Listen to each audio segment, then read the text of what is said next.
Hidup ini adalah kesempatan. Hidup ini untuk melayani Tuhan. Jangan sia-sia. Shalom pemirsa, sebelum mendengarkan firman Tuhan hari ini, kita sama-sama berdoa. Bapa yang baik yang bertahta dalam kerajaan surga, kami mengucap syukur Tuhan buat berkat yang boleh kami rasakan hingga saat ini. Tuhan, pada kesempatan ini kami akan mendengarkan audio Kitab Hakim-Hakim. Kiranya firman-Mu ini boleh menjadi berkat bagi kami dan nama Tuhan yang dimuliakan. Kiranya Tuhan memberkati kami dalam kehidupan kami. Mohon ampun dosa pelanggaran kami, karena kami berdoa dalam nama Yesus yang menebus kami dalam dosa. Tetapi orang Israel melakukan apa yang jahat di mata Tuhan. Sebab itu Tuhan menyerahkan mereka ke dalam tangan orang Midian 7 tahun lamanya. Dan selama itu, orang Midian berkuasa atas orang Israel. Karena takutnya kepada orang Midian itu, maka orang Israel membuat tempat-tempat perlindungan di pegunungan, yakni gua-gua dan kubu-kubu. Setiap kali orang Israel selesai menabur, datanglah orang Midian, orang Amalek, dan orang-orang dari sebelah timur, lalu maju mendatangi mereka. Berkemahlah orang-orang itu di daerah mereka, dan memusnahkan hasil tanah itu, sampai ke dekat Gaza, dan tidak meninggalkan bahan makanan apapun di Israel, juga domba, atau lembu, atau keledai pun tidak. Sebab orang-orang itu datang maju dengan ternaknya, dan kemahnya, dan datangnya itu berbanyak-banyak seperti belalang. Orang-orangnya dan unta-untanya tidak terhitung banyaknya, sekaliannya datang ke negeri itu untuk memusnahkannya. Sehingga orang Israel menjadi sangat melarat oleh perbuatan orang Midian itu. Lalu berserulah orang Israel kepada Tuhan. Ketika orang Israel berseru kepada Tuhan karena orang Midian itu, maka Tuhan mengutus seorang nabi kepada orang Israel yang berkata kepada mereka, "Beginilah firman Tuhan, Allah Israel. Akulah yang menuntut kamu keluar dari Mesir dan yang membawa kamu keluar dari rumah perbudakan. Aku melepaskan kamu dari tangan orang Mesir dan dari tangan semua orang yang menindas kamu. Bahkan aku menghalau mereka dari depanmu, dan negeri mereka kuberikan kepadamu. Dan aku telah berfirman kepadamu, Akulah Tuhan Allahmu. Maka janganlah kamu menyembah Allah orang Amori, yang negerinya kamu diami ini. Tetapi kamu tidak mendengarkan firmanku itu." Kemudian datanglah malaikat Tuhan dan duduk di bawah pohon tarbantin di Ofrah, kepunyaan Yoas, orang Abiezer itu. Sedang Gideon anaknya mengirik gandum dalam tempat pemerasan anggur, agar tersembunyi bagi orang Midian. Malaikat Tuhan menampakkan diri kepadanya dan berfirman kepadanya demikian, "Tuhan menyertai engkau, ya pahlawan yang gagah berani." Jawab Gideon kepadanya, Tuanku, jika Tuhan menyertai kami, mengapa semuanya ini menimpa kami? Di manakah segala perbuatan-perbuatannya yang ajaib yang diceritakan oleh nenek moyang kami kepada kami, ketika mereka berkata, "Bukankah Tuhan telah menuntun kita keluar dari Mesir? Tetapi sekarang Tuhan membuang kami dan menyerahkan kami ke dalam cengkeraman orang Midian." Lalu berpalinglah Tuhan kepadanya dan berfirman, "Pergilah dengan kekuatanmu ini, dan selamatkanlah orang Israel dari cengkraman orang Midian. Bukankah aku mengutus engkau?" Tetapi jawabnya kepadanya, Tuanku, dengan apakah akan kuselamatkan orang Israel? Ketahuilah, kaumku adalah yang paling kecil di antara suku Manasye, dan aku pun seorang yang paling muda di antara kaum keluargaku. Berfirmanlah Tuhan kepadanya, Tetapi akulah yang menyertai engkau. Sebab itu, engkau akan memukul kalah orang Midian itu sampai habis. Maka jawabnya kepadanya, Jika sekiranya aku mendapat kasih karunia di matamu, maka berikanlah kepadaku tanda bahwa engkau sendirilah yang berfirman kepadaku. Janganlah kiranya pergi dari sini sampai aku datang kepadamu membawa persembahanku dan meletakkannya di hadapanmu. firman-Nya, Aku akan tinggal sampai engkau kembali. masuklah Gideon ke dalam, lalu mengolah seekor anak kambing dan roti yang tidak beragi dari seefa tepung. Ditaruhnya daging itu ke dalam bakul dan kuahnya ke dalam periuk.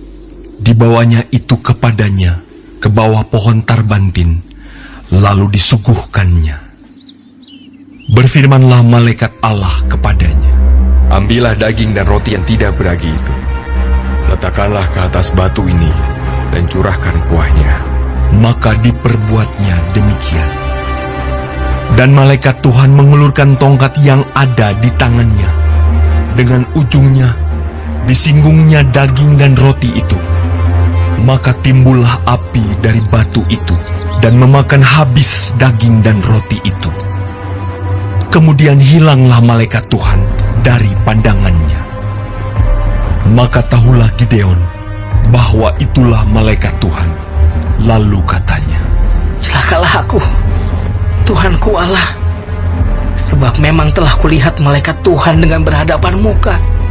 tetapi berfirmanlah Tuhan kepadanya, Selamatlah engkau, jangan takut, engkau tidak akan mati. Lalu Gideon mendirikan mesbah di sana bagi Tuhan dan menamainya Tuhan itu keselamatan. Mesbah itu masih ada sampai sekarang di Ofra, kota orang Abiezer. Pada malam itu juga Tuhan berfirman kepadanya, Ambillah seekor lembu jantan, kepunyaan ayahmu, yakni lembu jantan yang kedua, berumur 7 tahun. Runtuhkanlah mesbah Baal kepunyaan ayahmu, dan tebanglah tiang berhala yang di dekatnya. Kemudian dirikanlah mesbah bagi Tuhan Allahmu di atas kubu pertahanan ini dengan disusun baik. Lalu ambillah lembu jantan yang kedua dan persembahkanlah korban bakaran dengan kayu tiang berhala yang akan kau tebang itu. Kemudian Gideon membawa 10 orang hambanya, dan diperbuatnyalah seperti yang difirmankan Tuhan kepadanya. Tetapi karena ia takut kepada kaum keluarganya dan kepada orang-orang kota itu untuk melakukan hal itu pada waktu siang, maka dilakukannya pada waktu malam. Ketika orang-orang kota itu bangun pagi-pagi, tampaklah telah dirobohkan mesbah Baal itu, telah ditebang tiang berhala yang di dekatnya, dan telah dikorbankan lembu jantan yang kedua di atas mesbah yang didirikan itu. Berkatalah mereka seorang kepada yang lain, Siapakah yang melakukan hal itu? setelah diperiksa dan ditanya-tanya, maka kata orang, Gideon bin Yoas, dialah yang melakukan hal itu. sesudah itu berkatalah orang-orang kota itu kepada Yoas, Bawalah anakmu itu keluar. Dia harus mati karena ia telah merobohkan mesbah Baal dan karena ia telah menebang tiang berhala yang di dekatnya. Tetapi jawab Yoas kepada semua orang yang mengerumuninya itu, Kamu mau berjuang membela Baal atau kamu mau menolong dia? Siapa yang berjuang membela Baal akan dihukum mati sebelum pagi. Jika Baal itu Allah, biarlah ia berjuang membela dirinya sendiri setelah mesbahnya dirobohkan orang. dan pada hari itu diberikan oranglah nama Yerubbaal kepada Gideon, karena kata orang, Biarlah Baal berjuang dengan dia setelah dirobohkannya mesbahnya itu. seluruh orang Midian dan orang Amalek dan orang-orang dari sebelah timur telah berkumpul bersama-sama. Mereka telah menyeberang dan berkemah di lembah Yisrael.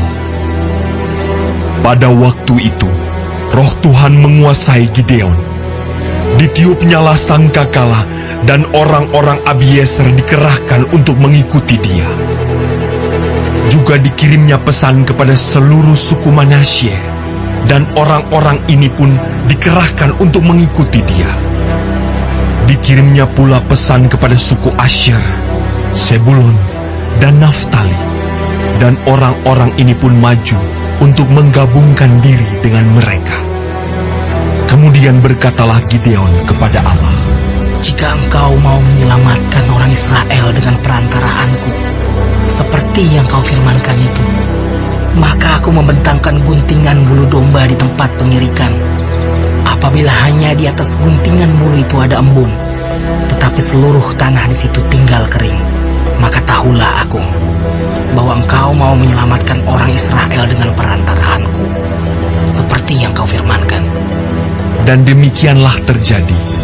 Sebab keesokan harinya, pagi-pagi ia bangun. Dipulasnya guntingan bulu itu, dan diperasnya air embun dari guntingan bulu itu, secawan penuh air. Lalu berkatalah Gideon kepada Allah, Janganlah kiranya murkamu bangkit terhadap aku, apabila aku berkata lagi, sekali ini saja. Biarkanlah aku satu kali lagi saja mengambil percobaan dengan guntingan bulu itu. Sekiranya yang kering hanya guntingan bulu itu, dan di atas seluruh tanah itu ada embun. dan demikianlah diperbuat Allah pada malam itu. Sebab hanya guntingan bulu itu yang kering, dan di atas seluruh tanah itu ada embun. Baik, sebelum mengakhiri firman Tuhan hari ini, kita sama-sama berdoa. Bapa kami yang di surga, dikuduskanlah namamu. Datanglah kerajaanmu. Jadilah kehendakmu di bumi seperti di sorga. Berikanlah kami pada hari ini makanan kami yang secukupnya, dan ampunilah kami akan kesalahan kami, seperti kami juga mengampuni orang yang bersalah kepada kami. Dan janganlah membawa kami ke dalam pencobaan, tetapi lepaskanlah kami daripada yang jahat. Karena Engkaulah yang empunya kerajaan dan kuasa dan kemuliaan sampai selama-lamanya. Amin. Terima kasih pemirsa telah mendengarkan firman Tuhan hari ini. Sampai ketemu besok hari. Terima kasih.